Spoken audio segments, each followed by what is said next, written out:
नमस्कार दोस्तों, स्वागत है आपका संकल्प कोचिंग श्री गंगानगर के यूट्यूब चैनल। जो इस यूट्यूब चैनल पे पहली बार आए वो चैनल को सब्सक्राइब, जो वीडियो देख रहा है वीडियो को लाइक और अपने दोस्तों के साथ शेयर करना ना भूलें। रोजाना 10 क्वेश्चन मात्र 15 मिनट में आपको इस यूट्यूब चैनल पे मिल रहे हैं। रोजाना क्लास लगाते रहिए। जैसे ही महीना कंप्लीट होगा, कंप्लीट होते ही आपको जो है इसकी मार्केट में बुक उपलब्ध हो जाएगी। जैसे नवंबर महीने में जो करवाया गया था उसकी मासिक पत्रिका दिसंबर के जो है वो आपको मार्केट के अंदर उपलब्ध है। हर बुकलेट के अंदर जो है वो एक स्ट्रेटेजी के का या अंतिम में एक ऐसा जो है वो पढ़ा दिया जाएगा जो हर एग्जाम में इंपॉर्टेंट होगा। जैसे अब की बार ओलंपिक दे रखा है, राजस्थान में प्रथम बैंक दे रखा है। इसके अलावा अगर आप एक बैच जिसमें गारंटेड बैच है, 100 सीटें हैं, जिसके अंदर RSSI, LDC, CET, पटवार, राजस्थान पुलिस और एक है जो रिट मेंस का, इसमें भी 100 सीटें हैं। सिलेक्शन नहीं तो फीस नहीं। ज्यादा जानकारी के लिए संपर्क करें 98 750 75 725। शुरू करते हैं अपनी क्लास का पहला question. Ayushman Bharat health account यानी आभा आईडी बनाने में राजस्थान देश में कौन से नंबर पर है? कौन सी आईडी है? आभा आईडी। आभा आईडी बनाने में अगर पूछे कि राजस्थान देश में कौन से नंबर पर है तो दूसरे नंबर पर है। प्रदेश के चिकित्सा संस्थानों में आने वाली 6 करोड़ से ज्यादा आयुष्मान भारत हेल्थ अकाउंट यानी आभा आईडी बनाने में राजस्थान देश भर में दूसरे स्थान पर है, पहुंच चुका है। आभा आईडी एक तरह से डिजिटल हेल्थ अकाउंट है। अगर पूछे कि आभा आईडी क्या है तो डिजिटल हेल्थ अकाउंट कितने अंकों की है? 14 अंकों की। तो क्वेश्चन यहां से भी बन सकता है या बनेगा कि आभा आईडी जो है वो कितने अंकों से बनी हुई है? 14 अंकों से बनी हुई है। एक हेल्थ की पहचान संख्या जिसके द्वारा मरीज अपने हेल्थ का रिकॉर्ड जैसे डॉक्टर का प्रिस्क्रिप्शन, लैब रिपोर्ट आदि को डिजिटल तरीके से स्कोर कर सकता है। आवश्यकता पड़ने पर डॉक्टर को ऑनलाइन भेज सकेगा और मरीजों को परामर्श मिलना आसान हो जाएगा। राज्यों की बात करें तो 1 नंबर पे उत्तर प्रदेश, आभा आईडी संख्या 12 करोड़। 2 नंबर पे अपना राजस्थान 5.9 और 3 नंबर पे है महाराष्ट्र। अब अगर राजस्थान की बात करें तो राजस्थान के अंदर टॉप 3 जिलों में 1 नंबर पे आता है जयपुर, 2 पे आता है आपका उदयपुर और 3 पे आता है अलवर। तो राजस्थान में सबसे ज्यादा आभा आईडी जो है वो किस जिले के अंतर्गत बनाई गई है? तो जयपुर में। राजस्थान की बात करें कि राजस्थान का कौन सा स्थान है आभा आईडी बनाने में? तो देश में कौन से नंबर पे है? दूसरे नंबर पे। अगर पूछे हेल्थ केयर फैसिलिटी की रैंकिंग में राजस्थान कौन से नंबर पे है? तो तीसरे नंबर पे है। हेल्थ केयर प्रोफेशनल की रैंकिंग में अगर पूछे कि राजस्थान कौन से नंबर पे है तो 5वें नंबर पर है। माइक्रोसाइट शुभारंभ में दूसरे स्थान पर है, दूसरे स्थान पर है। देश की 25वीं परमाणु बिजली घर की इकाई, देश की 25वीं परमाणु बिजली घर इकाई और रावतबाटा की कौन सी इकाई बन रही है? हमारे राजस्थान के अंदर है रावतबाटा। देश की परमाणु इकाई में नाम आता है तो वो आती है आपकी 7वीं इकाई। देश की न्यूक्लियर रिएक्टर के इतिहास में 25वीं परमाणु बिजली घर की इकाई रावतबाटा की 7वीं इकाई बन गई है। यह प्रदेश की पहली 700 मेगावाट की इकाई है। तो क्वेश्चन यहां से बनता है कि राजस्थान में पहली 700 मेगावाट की जो इकाई है, परमाणु बिजली घर इकाई है, ये कहां है? तो रावतबाटा। इससे विद्युत उत्पादन के लिए आणविक ऊर्जा नियामक बोर्ड ने अनुमति दे दी है। देश में अभी 8080 मेगावाट बिजली उत्पादन जो है वो होता था। अब इस यूनिट के शुरू होने के बाद में क्षमता कितनी हो जाएगी? 8780 मेगावाट। तो न्यूक्लियर एनर्जी उत्पादन 8780, ये तो है देश का। लेकिन राजस्थान की बात करें तो रावतबाटा में 1080 मेगावाट का बिजली उत्पादन हो रहा है। 700 मेगावाट और उत्पादन होने से हमारे राजस्थान के रावतबाटा में कितना? 1780 मेगावाट जो है वो उत्पादन हो जाएगा। तो राजस्थान के अंदर आपका जियोग्राफी के अकॉर्डिंग क्वेश्चन बनता है और इसी के अकॉर्डिंग जो है वो 1780 आपको याद रखना है। अब इसके बाद में नंबर आता है आपका थर्ड। राजस्थान की किन 2 जिलों को रामसर साइट के रूप में, कौन सी?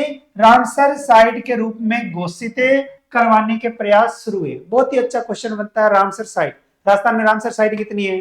2। ठीक है, प्रस्तावित कौन सी है बताओ फिर? तो हमारे राजस्थान की बात करें प्रस्तावित, देखो 2 है ये तो सबको पता है, प्रस्तावित बताना है। ठीक है, अब अगर हम बात करें तो हमारे राजस्थान के अंदर एक तो आता है बड़ोपल क्षेत्र और दूसरा आता है आपका लूणकरण सर, लूणकरण कर्ण सर। प्रवासी पक्षियों को ठिकाना बनी हनुमानगढ़ जिले की बड़ुप्पल झील और बीकानेर जिले के अंदर लूणकर्ण सर झील को रामसर साइट के रूप में घोषित करवाने के प्रयास से शुरू हुए। तो जिला है हनुमानगढ़ और दूसरा आपका बीकानेर। संयुक्त राष्ट्र संघ की ओर से सऊदी अरब की राजधानी रियाद में आयोजित मरुस्थलीकरण से निपटने के लिए संयुक्त राष्ट्र सम्मेलन COP 16 में विशेष अतिथि के रूप में भाग ले रहे हैं land for life awardee professor Shyam सुंदर ज्ञानी। प्रोफेसर श्याम सुंदर ज्ञानी ने मुद्दा विश्व आर्द्रभूमि कन्वेंशन की महासचिव मुंबा मुसोंदव जोलिस्वा के समक्ष उठाया है। अनूपगढ़ जिले के रैशियानगर तहसील के 12 टीके के रहने वाले हैं प्रोफेसर श्याम सुंदर ज्ञानी। तो अगर पूछे कि ये कहाँ के हैं तो अनूपगढ़ जिले के, पहले रैशियानगर तहसील आती थी गंगानगर में, अब आ चुकी है अनूपगढ़ में। दक्षिण एशिया में सबसे ज्यादा 85 रामसर साइट अगर पूछे कहाँ है तो भारत में है। तो भारत में रामसर साइट की संख्या कितनी है? 85। अगर पूछे कि भारत में सबसे ज्यादा रामसर साइट कहाँ है तो 18 रामसर साइट है तमिलनाडु में। तो भारत में टोटल 85, भारत में सबसे ज्यादा, तमिलनाडु में 18, राजस्थान में आप सबको पता ही है। तो राजस्थान में केवल 2 रामसर साइट है, एक है आपकी केवलादेव और दूसरी आपकी सांबर झील। ये 2 तो है। अब आती है प्रस्तावित। प्रस्तावित में कौन कौन सी है?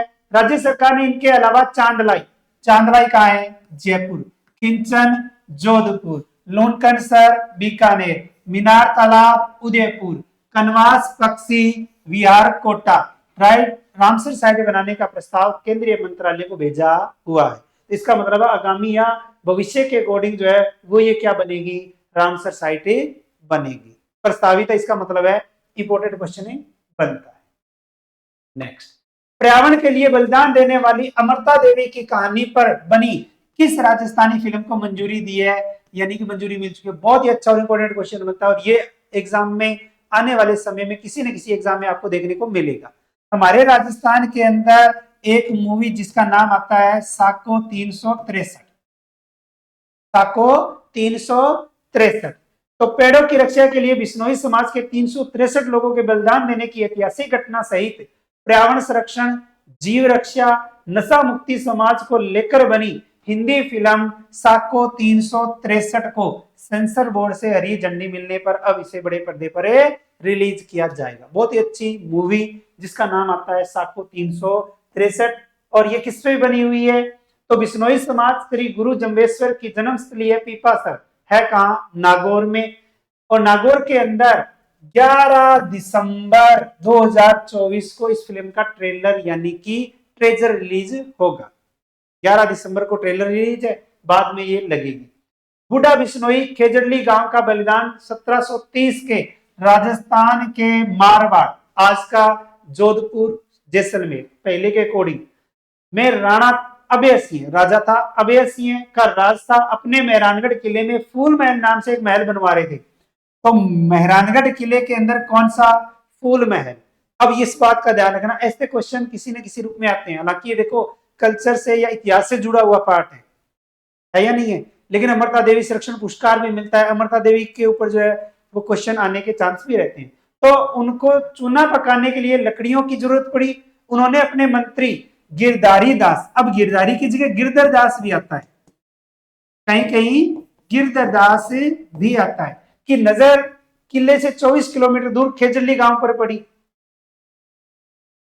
और वो अपने सिपाहियों के साथ खेजड़ली पहुंच गया और उनके सिपाहियों ने रामोजी खोड़ बिश्नोई के घर के पास वृक्ष काटने को कुल्हाड़ी चलाई। तो कुल्हाड़ी का आवाज सुनकर रामोजी खोड़ की पत्नी अमृता बिश्नोई ने उन्हें समाज के नियमों का हवाला देकर रोका और वो नहीं रुके तो अमृता देवी उसी खेजड़ी वृक्ष से लिपट गई और बोली, सर साढ़े रूक रहे तो भी सस्तो जा।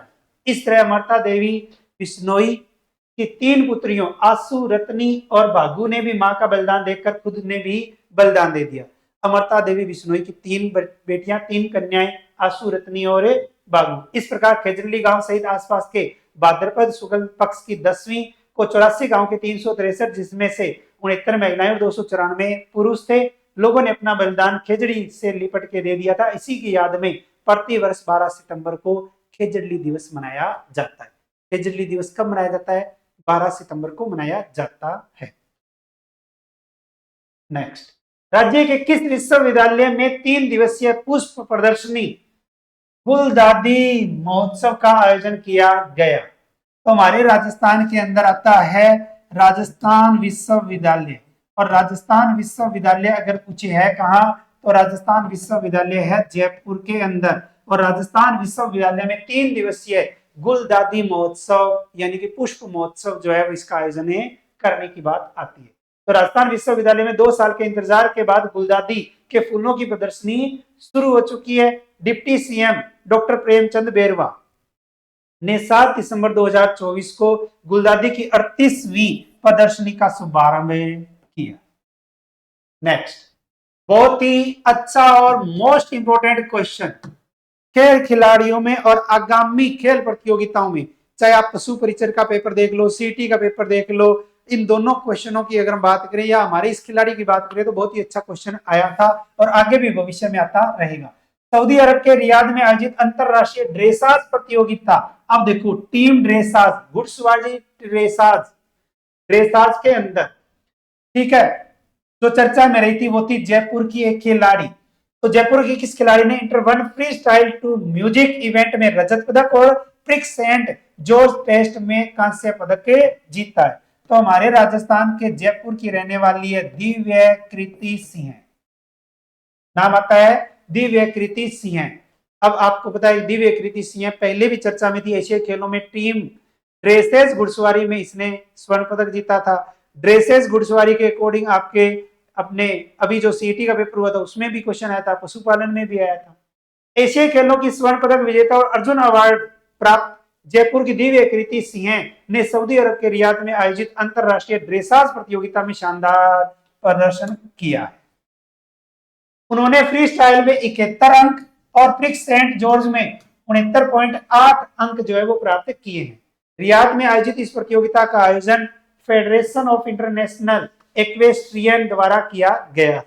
दिव्य कृति जो है वो वर्तमान में एशिया चैंपियनशिप 2025 जिसका आयोजन होगा 2025 का थाईलैंड में, एशिया खेल 2026 आयोजन होगा 2026 के अंदर जापान में, वर्ल्ड एक्वेस्ट्रियन गेम्स 2026 में आयोजन होगा जर्मनी में, होने वाली प्रतियोगिताओं के लिए तैयारी कर रही है। तो एशिया चैंपियनशिप 2025 का आयोजन थाईलैंड में, एशिया खेल 2026 का आयोजन जापान में, वर्ल्ड एक्वेस्ट्रियन गेम्स 2026 से जर्मनी में आयोजित होगा। 7 दिसंबर 2024 को किस जिले की महिला एथलीट खिलाड़ी हमीदा बानो का निधन हो गया? यह भी बहुत अच्छा क्वेश्चन बनता है, जिसके तहत अगर हम देखें तो हमीदा बानो और हमीदा बानो का संबंध अगर पूछे कि राजस्थान में किस जिले से है तो उदयपुर से। एथलेटिक्स में अंतरराष्ट्रीय पदक जीतने वाली उदयपुर की महिला एथलीट हमीदा बानो का उदयपुर में निधन हो गया है। हमीदा बानो ने वर्ष 1982 में दिल्ली में हुए एशियन गेम्स में रजत पदक जीता था। 1982 के अंदर ही इसको राजस्थान में जब एक अवार्ड से सम्मानित किया गया था महाराणा प्रताप पुरस्कार, और महाराणा प्रताप पुरस्कार पाने वाली राजस्थान की पहली अगर कोई महिला खिलाड़ी है तो वो भी कौन है? हमीदा बानो। राजस्थान की उड़न परी अगर पूछे किसे कहते हैं तो भी हमीदा बानो। भारत की उड़न परी पीटी उषा। हमीदा को महाराणा सज्जन सिंह माणक सुवर्ण पदक, महाराणा प्रताप पुरस्कार, रमन जयंती पुरस्कार, नाहर पुरस्कार, अमन अवार्ड, खेल गंगा पुरस्कार और मेजर ध्यानचंद पुरस्कार से भी नवाजा जा चुका है। नेक्स्ट, चिकित्सा स्वास्थ्य विभाग की ओर से 7 दिसंबर 2024 को टिब्बी मुक्त भारत के लिए कितने दिवसीय अभियान का शुभारंभ राजस्थान में किया है? राजस्थान में चिकित्सा स्वास्थ्य विभाग और इस विभाग की ओर से 7 दिसंबर 2024 को हमारे राजस्थान के अंदर 100 दिवसीय, कितने 100 दिवसीय जो है वो एक अभियान का शुभारंभ किया है। और ये अभियान हमारे राजस्थान के 5 जिलों में चलेगा। कौन कौन से हैं? बारां, कोटा, झालावाड़, हनुमानगढ़ और राजसमंद। इन 5 जिलों में संचालित किया जाएगा। बहुत ही अच्छा क्वेश्चन बनता है कि राजस्थान के अंदर 100 दिवसीय जो टीबी मुक्त राजस्थान अभियान चलाया गया था वो कितने जिलों में? 5 जिलों के अंदर चलाया गया। यह अभियान देश एवं प्रदेश को टीबी मुक्त करने की दिशा में महत्वपूर्ण कदम है। साथ ही 15 दिसंबर 2024 से आयोजित किए जा रहे मुख्यमंत्री आयुष्मान आरोग्य शिविर में भी टीबी मुक्त भारत से संबंधित गतिविधियां आयोजित की जाएगी। यह अभियान भारत के 447 जिलों में आयोजित की जाएगी। या किया जाए। राजस्थान के किस शहर में चल रही पुरातत्व विभाग की खुदाई में करीब 3000 साल पुराने सिक्के मिले।